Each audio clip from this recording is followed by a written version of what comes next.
Good morning, everybody, and greetings from Paraguay, South America. Today I'd like to share a prophecy with you that was given several years ago, and it was given by my friend Katana Baya. It's a prophecy about Joe Biden and about the 2020 United States presidential election. Just to tell you a little bit about Katana. Katana is a close friend. We work together in Africa and in South America. We work in mission work around the world. And Katana is someone that I have a lot of respect for. He's someone who seeks the Lord maybe more than anybody I know, just day and night seeking the Lord, seeking to know the voice of the Lord. And when he prophesies something, I take it seriously.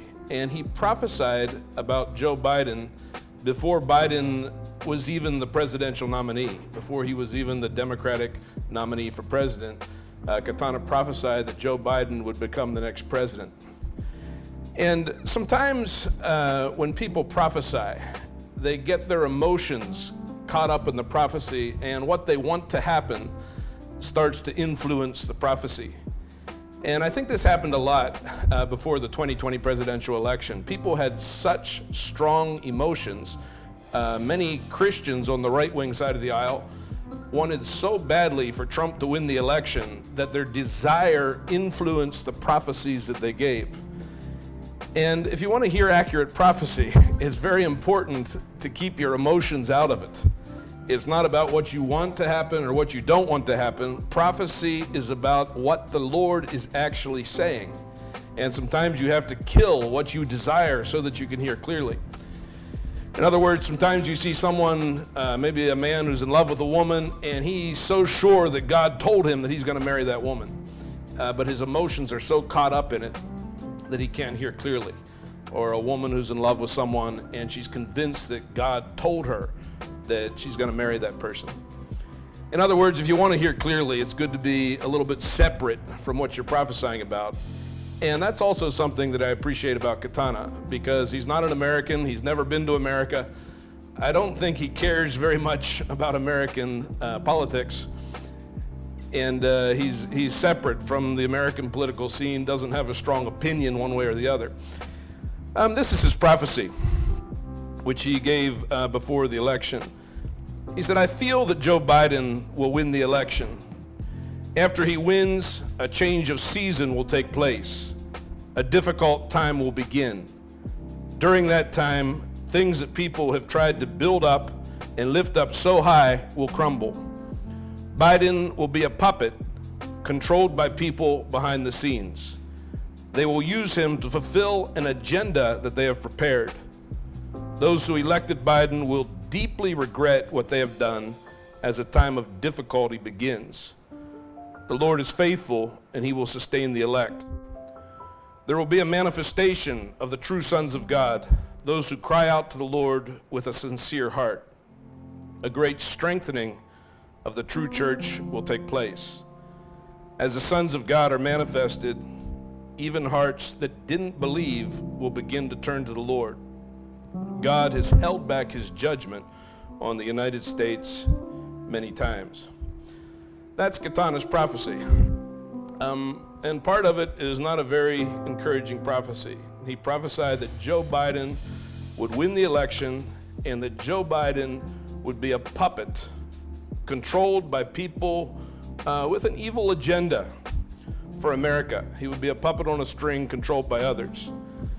Katana believes that the one pulling the strings is Barack Obama, that he's behind the scenes giving orders even at this moment. And he believes that it's a season of shaking, of judgment, where many things that appeared solid would begin to fall apart. And if this is a true prophecy, and I believe that it is, I believe that we're in a season of judgment and of shaking. And when the Lord comes in judgment, how should we respond to that judgment? We can shake our fist and say, no, it's not possible that we be judged. God blesses us, he never judges.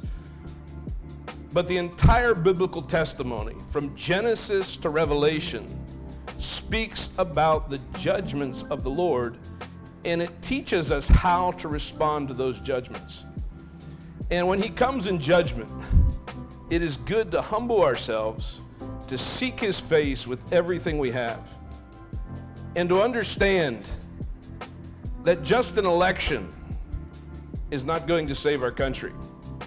It takes more than an election to save America from the test and the judgment that is upon it at this moment. America is being judged because of the sins of the heart. I believe that we have elevated the idol of self. I believe we have rejected the righteousness of God. I believe that we have rejected the gospel of Jesus Christ. I believe that we have invented our own gospel, one of self-fulfillment, one where we are at the center, not one where the Lord and his righteousness is at the center. And I believe that the church is being judged. I believe the nation is being judged. And I believe it's time to humble ourselves and seek the face of the Lord. And if we do that, I believe it's a season of a lot of grace. It's a season where the Lord is going to come so close to his people, and his voice is going to become so clear to them. It's a season that can be the best season of your life. I can honestly say for myself, this is the best season of my life. The presence of the Lord, the word of the Lord is so clear. His presence is so sweet. I enjoy every day. I enjoy my time with the Lord. I enjoy walking with him. I enjoy hearing his voice. It's a good season. I see his protection. I see his blessing as I humble myself and I seek him. And in the same way, if we humble ourselves and seek the face of the Lord, this is a very blessed and a very good season for his people. That even as the nation shakes, even as the economy shakes, even as the institutional church shakes, it's a season of grace and blessing for his people. There is an election coming up this year, and it may well be that the right wing wins this election, and we get a lot of our people, a lot of the people that we want to see in power, that they win elections. Even if that's true, even if they win this election, the season is still what it is. This shaking will continue. The people that have power right now, who control so much of the government, that have been using the security forces, have been using the FBI, the CIA, that control the educational system, that control the military, they don't just let go of those things because they lose an election. They will continue to hold on to power, and this season will continue. And it will continue for a season. And it's very important that the people of God draw very near to the Lord in this time, and he'll begin to lift them up. He'll begin to strengthen them. He'll begin to give them his word. That's what I feel for today. Thank you.